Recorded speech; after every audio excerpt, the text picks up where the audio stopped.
Welcome back to another episode of the Investors Corner, and in this one, gents, we are going to discuss the autumn budget. Are you excited?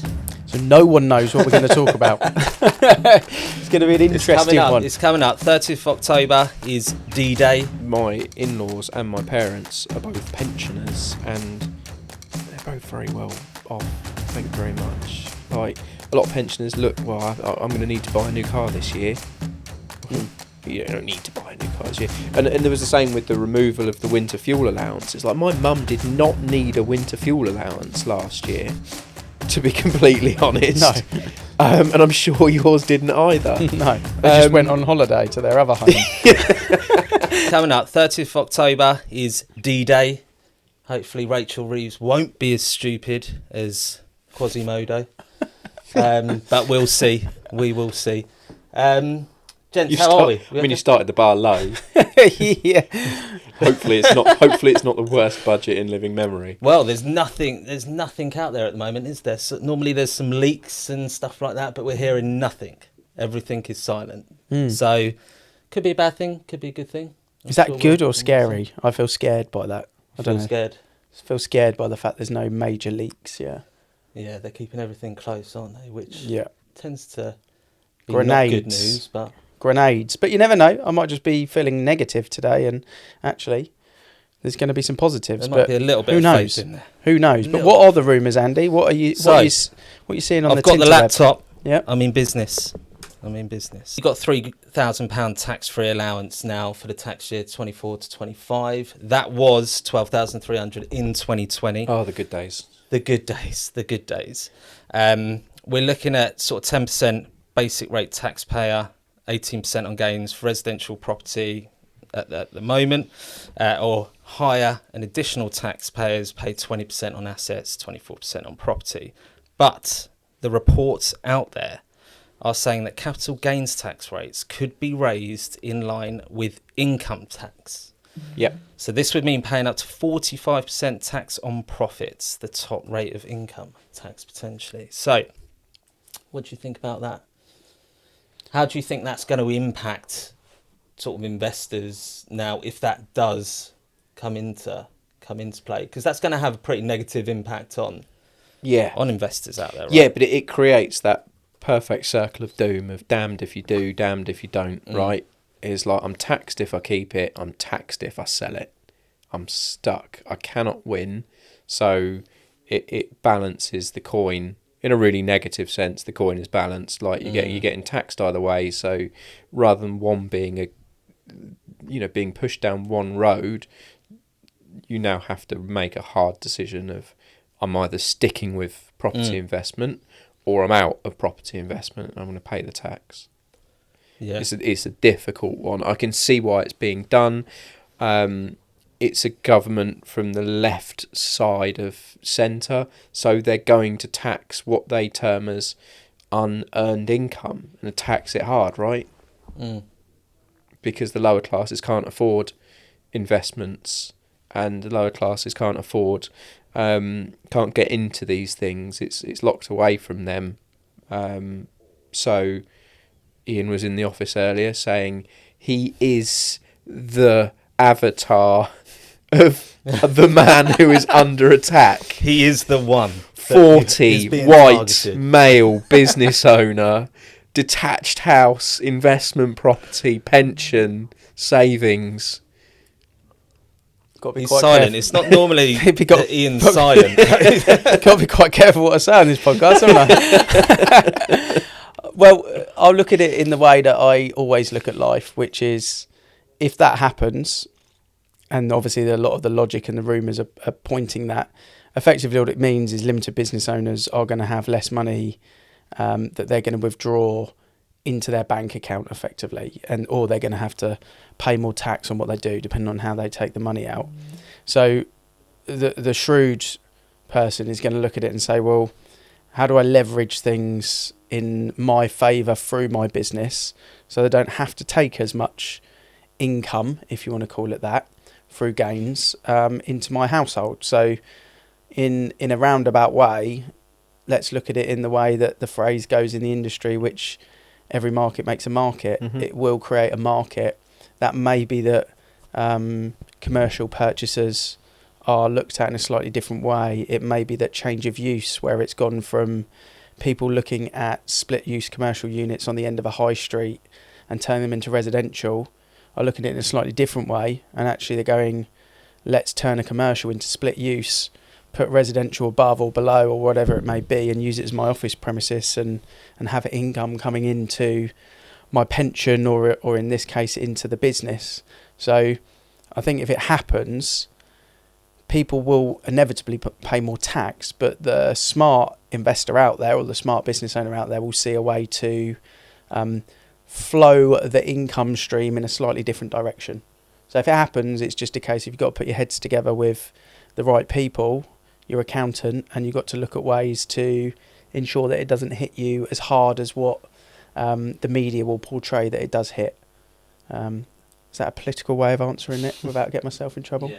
If it's capital gains, Andy, if capital gains go to 40% on stocks, shares and property, do you think it will be overnight, or do you think there will be a grace period for a bit of a let's get this transaction done by the 31st of March, because otherwise I'm going to get nobbled?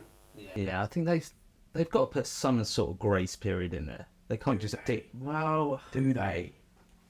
I mean, I just don't know. I don't know what they do anymore. They just make up the rules as they go. But I just think that there's got to be some grace period. They've got to let people get their, house in order in regards to their investments and all of that sort of stuff. And I think if they just did it overnight, then they would have a lot of people that they would lose that potentially voted for them in the first place to try and sort this country and mess out. And I think they need to give something back. And I think, if they are going to do it, then they need to put, a bit of something good in there.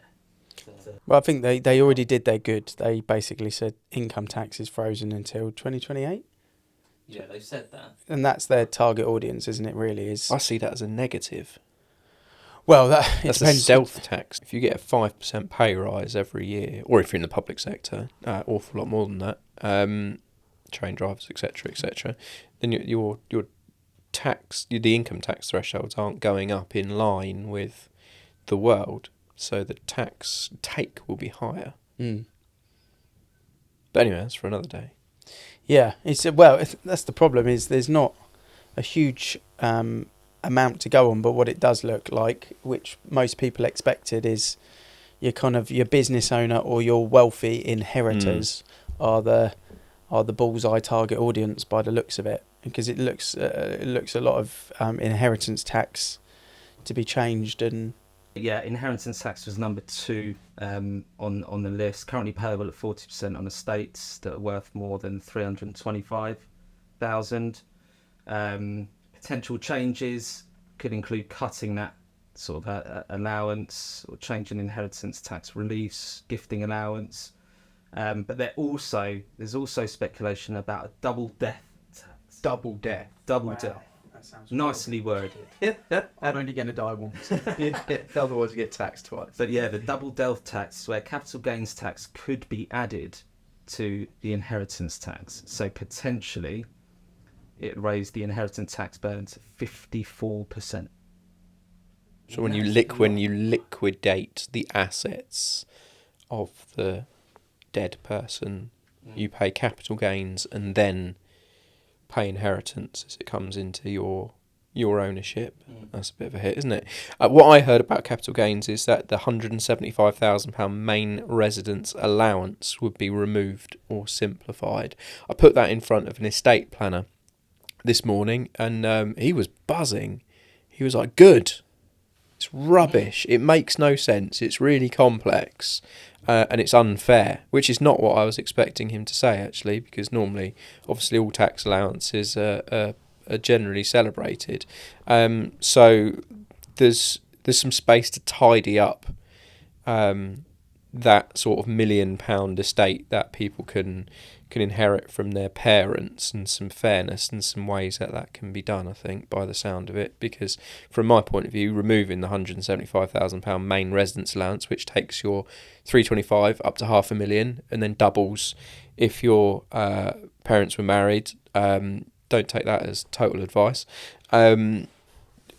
is apparently a little bit messy and a little bit cumbersome. So just a straightforward allowance would be preferred in the world of estate planning, apparently. So it would be welcome in some quarters, strangely enough. With inheritance tax, Mm. so if I had a property, so say my dad's got a property, it's in his name, I feel a technical question coming on. could he just potentially put that property in my name, and then it's not within his estate? He would need to pay you market level rent Yeah. if he was Okay. going to give you the house. He would then need to pay you market level rent for the rest of his life, which I Right. imagine isn't going to work. No. Because you would then pay Not with current tax. You would rentals. then pay tax on the income. Yeah. So you're gonna get pulled on it. I think it used to be a loophole, and now it's not. Yeah. The only reason I asked a couple Good of try. good try, trying to find a way around it. But no, a couple of friends recently said to me that that's what their parents had done a few years ago, and it just raised the question. Well, why don't more people do that? But you've just answered that, so I don't think any of us are qualified to answer this question, but I had a thought about this that's dangerous. because my criminal mind sort of kicked in and thought, how do we get around this loophole? And my thought around it was, well, what about if you bought the buy-to-let, call it the house, with your deposit money and your mortgage, and then 2 years later, your parents paid off the mortgage, but didn't have any rights to the property because it's in your name, but they paid the mortgage off for you, but they don't live in it. You just get rent from the tenant. What happens then? And technically, I think your parents are gifting you a substantial amount of money, which would survive. Which the gift would then be taxable for 7 years if they died. But obviously 7 years is the window, isn't it? But Yes. if that's something that Because you can give a gift, and obviously, yeah, if you die within 7 years of giving that gift, then it comes within inheritance tax. could, I mean, it is I'm sure there's other subtleties out there. it is a gift, but at the same time, it's paying off a debt, isn't it? So it's interesting because I think that might be a little loophole that some accountants and planners out there might want to look at and comment on this video. Yeah, let us know. Don't go out and just do it because It's not advice. No, it's the love. It's not advice. disclaimer in It's again. it's a thought. It's a thought. Right, number 3 on the list, pension changes. Yeah. So, looking at pension tax relief, obviously at the moment, What can you do? 60k a year or something? Yeah. Tax free into I a think it is. pension. Husband and wife, or no? Is it two of the business owners? Is it husband and wife, or can't remember which way around, but it's 60k. yeah, well, they're looking at you can get up to 25% tax-free lump sum that retirees can withdraw from their pension from the age of 55. Scrapping tax relief for higher earners and introducing a flat rate of 30% tax relief could potentially bring in £2.7 billion annually, according to the physical studies. But what they're saying is that while pension savings currently exempt from inheritance tax, Labour could potentially change this to, so it benefits them and fills in a hole, really. Yeah, dangerous game, Yeah. isn't it? Because people obviously put money in pensions because it's tax efficient. Yes, people want to save for the future, but if you took away the tax benefit or put a 30% flat rate on putting money into a pension, it's not very attractive. No. Speaking as like a 40-year-old who has bills to pay, mortgages to pay for, investments to make, this, that and the other, I already believe I can out-earn a pension. And I know those who like pensions hate that phrase. Yep. But I think I can outperform a pension by investing in businesses, by increasing our spending on a business to make it bigger, by creating new companies, by investing in property, blah blah blah. If you then tax me on a pension, it's what I'm going to do is I'm going to take an even bigger gamble going into my 50s. That I can continue to do that without having anything in a pension pot, because screw it. That's my opinion on it. Yeah, no, I think that's right, isn't it? Financial advisor just scored me 10 out of 10 for risk. But yeah, it goes back to what would the point be if you're not getting the benefits of doing it, and there's other avenues that you could go down that can get you a better return, then people tend to go down that route if they're correctly minded. And that's why the flow of where the money goes, it doesn't stop, it just changes direction. In that way, a lot of business owners see that as a really good way of moving some of their profits back into themselves, kind of indirectly, if you like, or with a timestamp on it for when they retire. It just may be that stops and they look at that 60 grand going somewhere else, or maybe from the government's point of view, they want to see that they go, okay, well, I won't put that 60 grand, I'll just take it and pay 45% tax on it if that's what they're deciding to do with it, and just take it into my income, sort of pot, if you like. Maybe that's what happens, or maybe they see a different loophole and different way around it to use it to invest in some fashion or another. But I think inevitably what we're seeing here is what we knew, which is that Labour are looking at different ways to try and get tax out of the businesses, the business owners. That's inevitably what we knew they would do. There'll be no surprises that's the target market that they're most likely going to go after. And it's a shame, because obviously we're now in a position, I think, especially after COVID, where a lot of people have gone into starting their own businesses and tried to set up their lives slightly different. And I think that's benefited. I think it's benefited the economy by having more people in that way do it, and spend more money in different areas. And like we talk about, we're meant to have gone through this kind of economic crisis, but all restaurants are full, all online shopping is booming, and people are spending money in the economy where it's meant to have absolutely plummeted. I'm not sure what it's forecast to be this year in terms of growth, but it's over 1%, isn't it? It's over 1 or 2%. Yeah, it's been reasonably stagnant over the last few months from the reports that I've seen. But we never saw that absolutely disastrous, three horsemen of the apocalypse, or whatever the phrase is, kind of issue that everybody predicted. We had housing market analysts telling us that the housing market was going to drop by 35%. You know who you are. Don't deny it. You did over and over again. And the same from stock markets, all across the economy, unemployment, everything was gonna tank, wasn't it? Yeah, and it didn't. Yeah. Essentially, if you'd have put your money into the stock market then, and you've got it now, it's worth more money than it was. Yeah, I did, and it is. There you go. Yeah. how much? Significant. Some of them quite significant, to be honest. Yeah, it's not bad at all. Ian's done well. Yeah, I mean, it was small margins because I was playing, as I've mentioned on the podcast before. It's not going to change my life, but it didn't lose; it won. So That's all that matters. Yeah, exactly. Right, next on the list is state pension triple lock. So they've obviously committed to maintaining state pension triple lock, which guarantees annual increases in line with inflation and earnings. However, what they're saying is that more pensioners may face higher tax bills over the time due to frozen thresholds. Yeah. So what they're saying is tax thresholds are likely to remain frozen until 2028, which means that the state pension will increasingly take up more of the personal tax-free allowance and may even exceed it. We're only 5% away now from hitting the personal tax-free allowance. Yeah. So potentially they may look at that or may have to do something with that, and they may announce something that potentially changes that. But yeah, it could see pensioners paying more, which isn't great for everyone, is it? Well, Say everyone. it's difficult, isn't it? Because where we are generationally, and with the baby boom and where the money and the wealth sits within the country, it's hard because when you say pensioner, you visualise this frail little old lady that you have to help over the road that can't carry her shopping anymore, that's living in a one-bed flat and she's wearing a coat because it's freezing cold. That's what you visualise.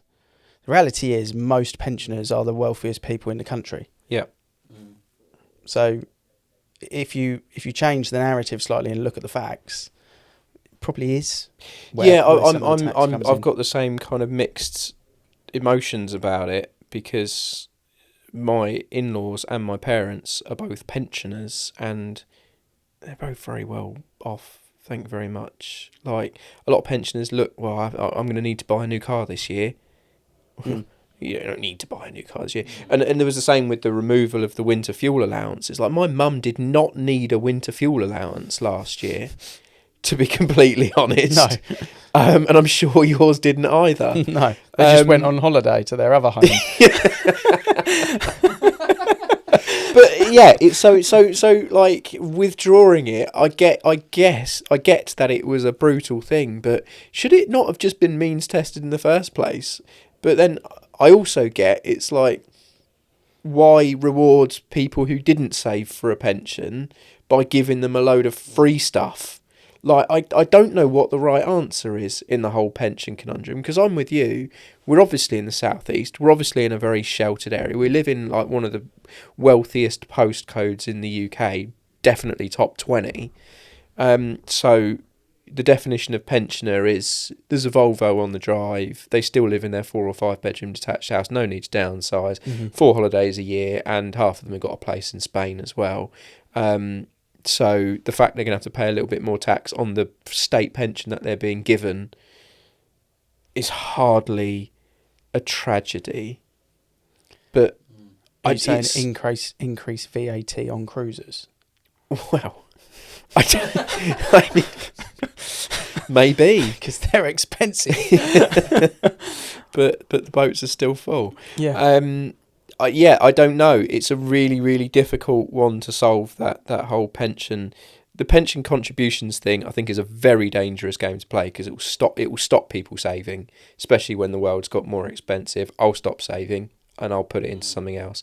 But like you say, it would just mean that their tax comes through in a different way. Yeah. But yeah, the withdrawal of pension contributions and the fact that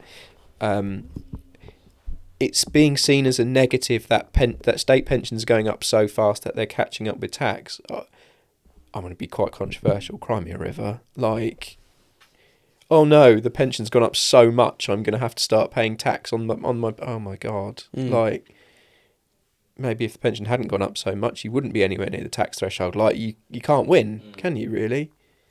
My mum's pension went up massively last year. The state pension. Yeah. Massively, because that triple lock is like, I think it was built by the Conservative government to hold the vote of the old people, and it's now like set in stone. I think for the people that are listening and watching and are getting frustrated as well, I think what we have to do is just remember that there is this monster debt. So it's not like we're saying this is what we think should happen. It's just we're trying to look at it with a little bit of common sense, because this monster debt has to be repaid in some fashion or another, and it's a case of looking at what is the lesser of two evils. Really, is really what we're trying to see here. Because as it turns out, sitting around during COVID on furlough wasn't a good idea. Well, you know that. My word. What's also quite ironic is the people that were sitting around on furlough, the majority of that section that were kind of just living the life of Riley, cracking open the can of cider at 11 o'clock, probably aren't going to get hit that hard anyway. You know, the majority of them, that middle group, they're probably not going to get hit that hard on tax anyway. It'd be the people that were still beavering away and still doing things and still trying to keep their businesses afloat. They're the people that are actually going to get hit now.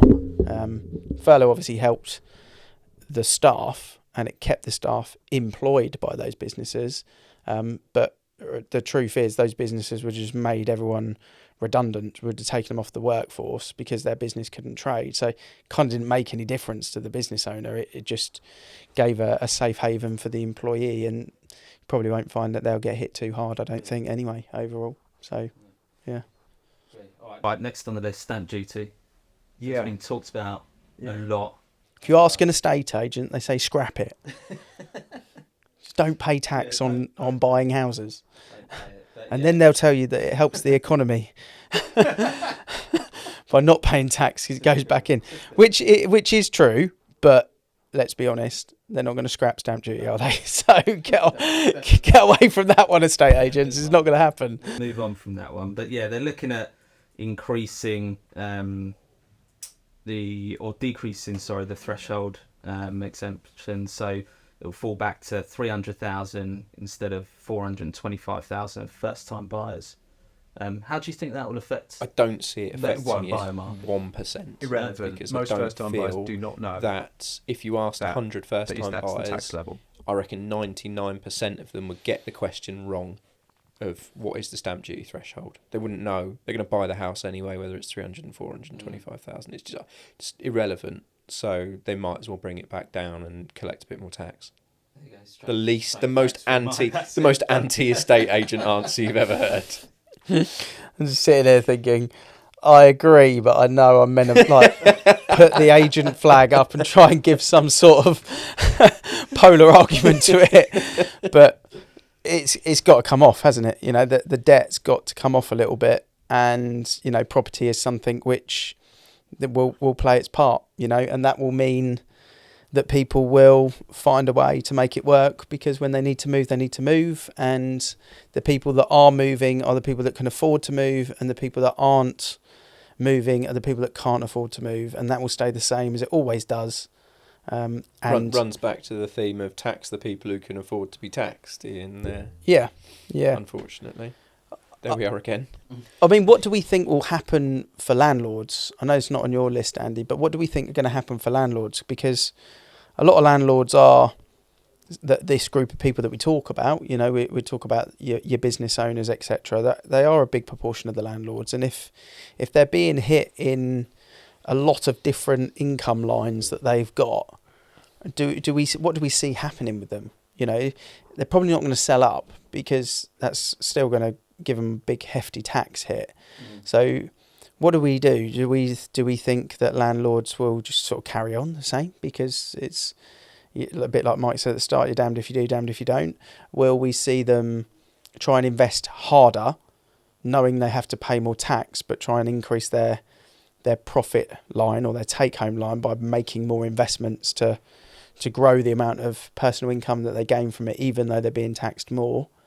What do we think is going to happen from that side of things? Yeah, is everyone going to Dubai, Singapore? Well, this is. I spoke to he's essentially a financial advisor, but he owns a number of accountancy firms.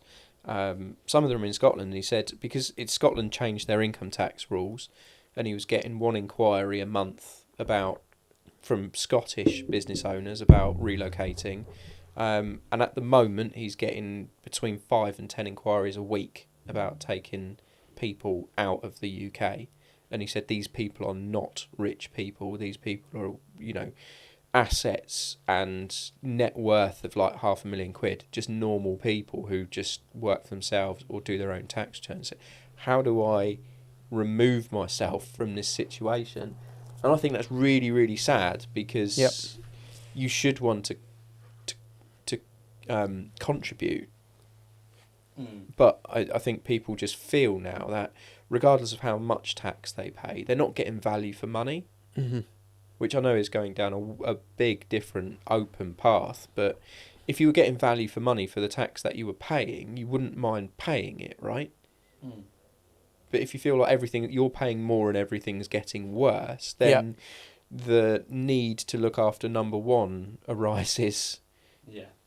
And the whole of society breaks down. Yeah, I had this conversation on a family holiday recently. I think I might have even mentioned it on the podcast, where half of the table had said just tax the rich, and the counter argument to that was if you just hit these people, and these are not even the rich, these are just semi-wealthy type people, but if you hit all of these people in the way, and you, like you say, you're not getting value for money through your councils and your NHSs and your general kind of education, etc., then people just stop supporting the team Mm. because it's not worth it. And I think that is something that we are going to see, and I think we'll see it very quickly with the people that are maybe slight generation, half a generation below us, where they don't have young kids, which is arguably the anchor that stops the three of us, for example, just going, sod it, I'm off to X, Y, or Z country. That group below, we're going to see them fly the nest and go elsewhere, and we are seeing it, you know. Well, especially the way, if anybody is a sort of Daniel Priestley fan in business, he is a firm believer that today, in this generation, you've got a better opportunity to open a business than anyone in the world ever has, because you can start a business that can be truly global from your bedroom, rather than a business that, when you start it, it only exists in your street, in your village, in your town. If you're writing a tech program or an app, or you're doing something where you just need an audience, you don't need to be in the UK. It's why all those big companies are in Ireland, because corporation tax is so much cheaper, because they don't need to be in the UK with a physical headquarters. They just, Google and Facebook can just provide their service from the moon if they want to, if the tax regime is better. Probably bloody will now, said that. But they're in Ireland at the moment, right? And we have to pay Irish VAT, and we can't do anything about it. We're getting ripped off for that. So why won't the individual do that? So it's very, very, very likely that we'll see that happen. Well, I don't know if we have the answer to this, but why is it then that if you speak to any of the sort of London real estate agents, particularly the prime ones, that the people buying up all of the property in London it changes, doesn't it? It goes from Russia, China, US, the big financial superpowers. Why is it that that's still such an appeal to own property in London and some other cities now as well from outside of the UK? You know, what's the thoughts on that? It's a safe haven from their point of view, because owning money in Russia is not particularly safe. Yeah, Russia's slightly Government different. or now, China or whatever, where you feel like the government could at any point just go, no, I'm having that. Yeah. Whilst we complain about our government, we're in a very stable place. And the ownership rules of owning property in central London seem pretty murky. They're quite often owned by companies that are owned by companies that are owned by companies in like Panama. So they're not paying the kind of tax as a landlord that you and I are paying. Yeah, that's a whole different ecosystem, as far as I'm concerned. Yeah, and I think if you look at it and you've got that type of money, you're going to go into the major cities to invest in real estate, or put your money into it's like the blue chip, isn't it? Yeah. You know, that's where it's all happening. That's where you're going to get the biggest return eventually over time. That's where you're just going to put your money and have the assets there. So that's, you know.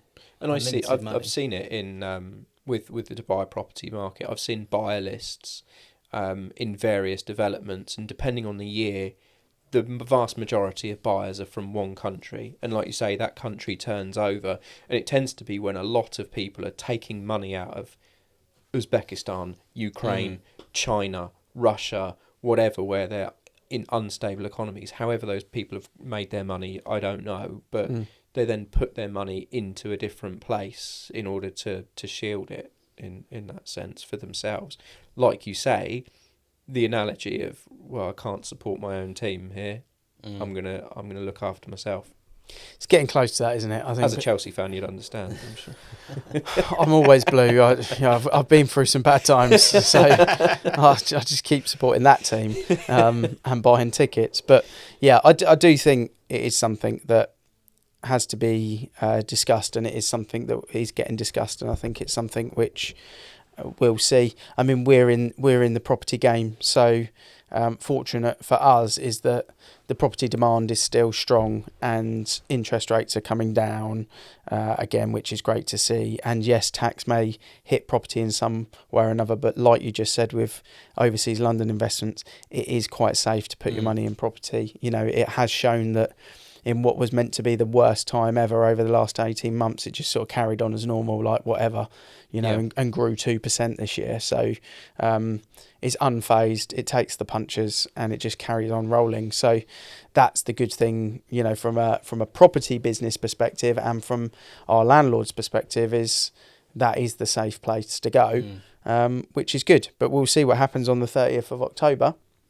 We will. Won't we? Everything we've said, might as well disregard, maybe, potentially. We Thanks will. for We'll see. Yeah, we won't delete Sorry this if we just podcast. wasted 55 minutes of your time. We might be spot on the flip to Yeah, that. You know, we could could be. be absolutely bang on. We won't delete the podcast, but we'll have a little review and see what we got right. Score it out of 100, maybe. Yeah. Yeah. Yeah. Why not? Back next Friday, are we? Back next Friday. Cheers, Andy. Good questions.